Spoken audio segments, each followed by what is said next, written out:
this session, I'm going to be talking to you about the electron transport chain, which is also known as oxidative phosphorylation. This is sort of what we've been leading up to the whole way so far. So all the way through, we've been referring back to the electron transport chain saying, okay, so we made this reduced hydrogen carrier and it's going to head off to the electron transport chain, which we know is found on the cristae, which is the inner mitochondrial membrane. So let's first contextualize it. Let's first look at where it is and what it looks like. We're going to focus just for a minute on what this inner mitochondrial membrane looks like if we were to look into it in a lot more detail. So here we are on the inner mitochondrial membrane, and we can see that embedded in the phospholipid bilayer, we've got a series of electron carrier molecules. These are associated with hydrogen pumps, and we'll talk about that in a minute. And then at the very end of this series, we've got ATP synthase, which is a really large enzyme complex, and this enzyme complex is going to be really important in generating the ATP at the end of this whole process. So let's talk this through. So NADH coming from glycolysis or the link reaction or the Krebs cycle comes here and donates hydrogen to the first electron carrier. These hydrogen atoms are split into H plus and E minus, hydrogen ions and electrons.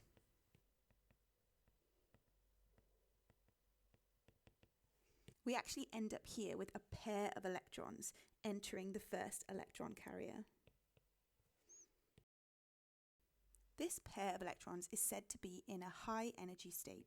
As they are transferred from one electron carrier to the next, they will release energy.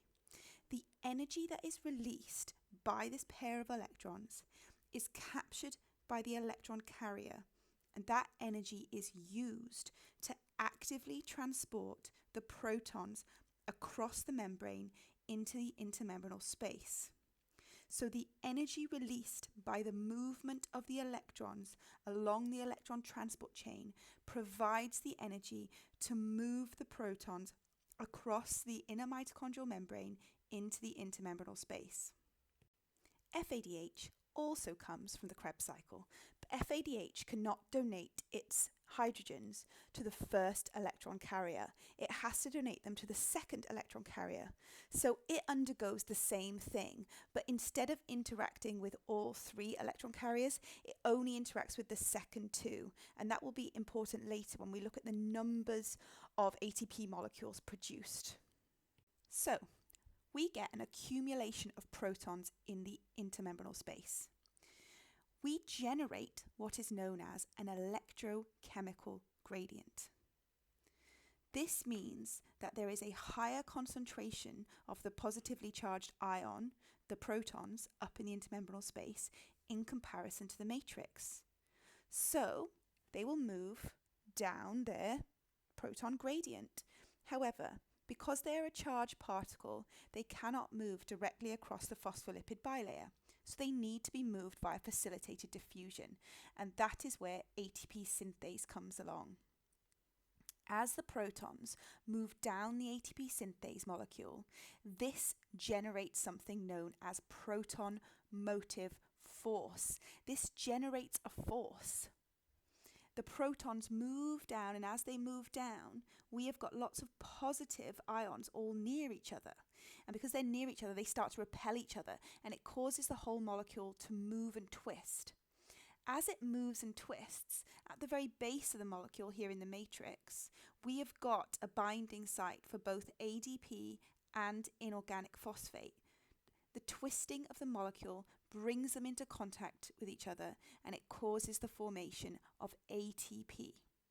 So every time protons move down the ATP synthase complex, we produce an ATP molecule. The process of these protons moving down the ATP synthase is known as chemiosmosis. So quite a lot of new key terms there that you need to know. So let's head back to thinking about our electrons, which are in our electron transport chain. So they have been moving along, and as they moved from electron carrier to electron carrier, they are releasing the energy to allow the movement of the protons up into the intermembrane space. But when they get to the final electron carrier, they've got nowhere else to go. So they need to be released from the electron transport chain.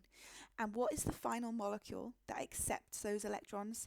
It's oxygen. If you think very back to the beginning where you learned that respiration equation, glucose plus oxygen, but oxygen hasn't been involved yet. This is where oxygen is involved. Oxygen acts as the final electron acceptor.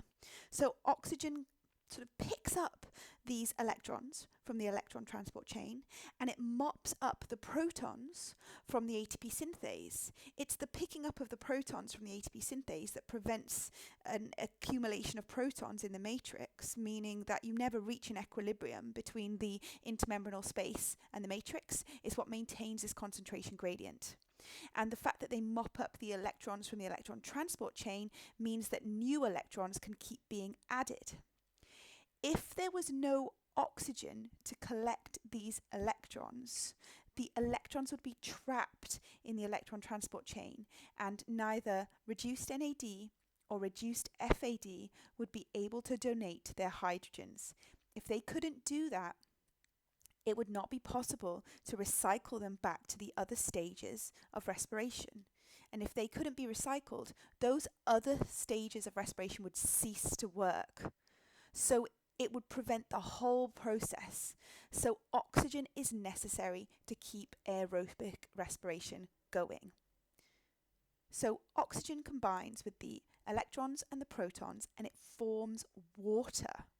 So if we think back to that equation, glucose plus oxygen gives us carbon dioxide plus water, and this is where the water is produced. So let's just think about the key points, the ones I want you to take away from the electron transport chain. It occurs on the Christie. The hydrogens are donated by the hydrogen carriers and split into protons and electrons. The electrons are then transported along the electron transport chain, and as they are transported from carrier to carrier, they move down their energy gradient. So they release energy into their environment. That energy is used to move protons against their concentration gradient into the intermembranal space. So it's active transport. The movement of electrons from electron carrier to electron carrier is a series of redox reactions. They're redox reactions because one thing is being reduced and the other is being oxidized. This build-up of hydrogen ions causes the chemiosmosis, the movement of the hydrogen ions down through ATP synthase via facilitated diffusion.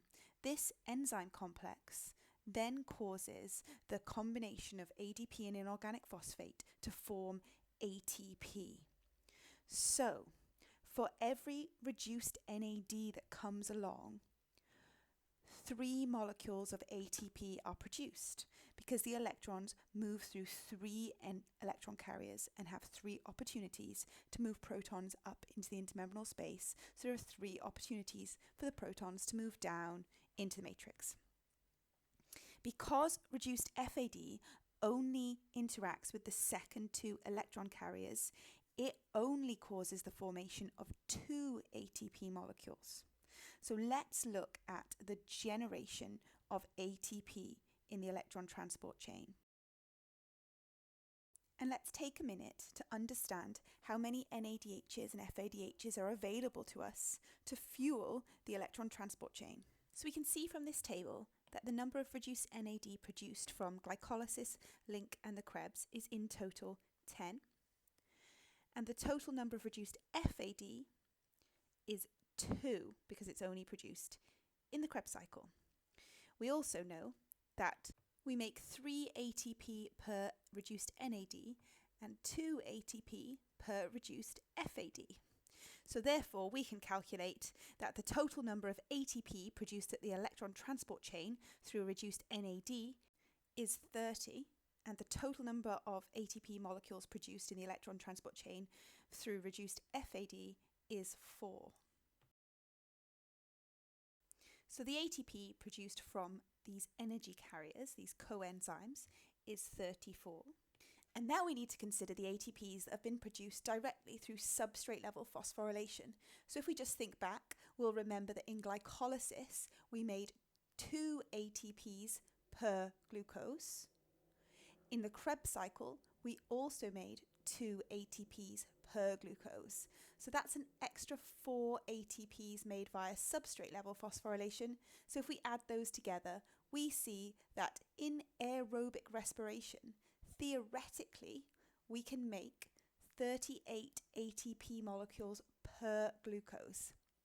Now, I say theoretically because in practice, it's not quite this efficient. No metabolic system ever is. So energy is lost along the way. There's a little bit of energy needed to be put in to keep the electron transport chain going. There's going to be a little bit of wastage through molecules slowing down or through leakage of ions or through energy being lost as heat or all sorts of different things. So the theoretical value is 38, but the practical value can really be any number between about 32 and 38. So we've covered a lot of information here.